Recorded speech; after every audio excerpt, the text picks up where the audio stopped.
Jeśli chcę tego, czego nie chcesz ty, zatrzymaj mnie i powiedz mi, czego pragniesz.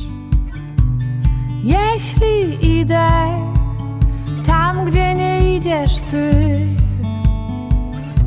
zatrzymaj mnie, nie pozwól dalej iść, bo chcę widzieć Cię w życiu mym wywyższonego. Chcę widzieć Cię w życiu mym. Chcę widzieć Cię w życiu mym wywyższonego. Chcę widzieć Cię w życiu mym.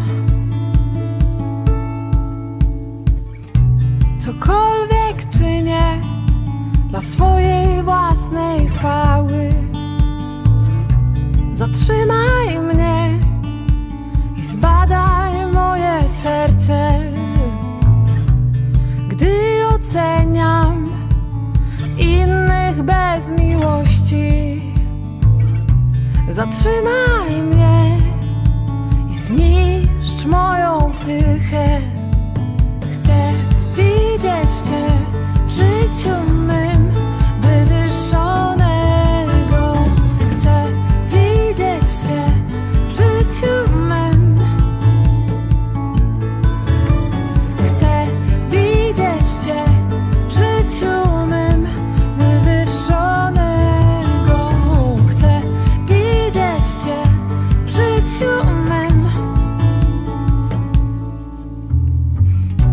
Gdy boję się o to, co pomyślą inni,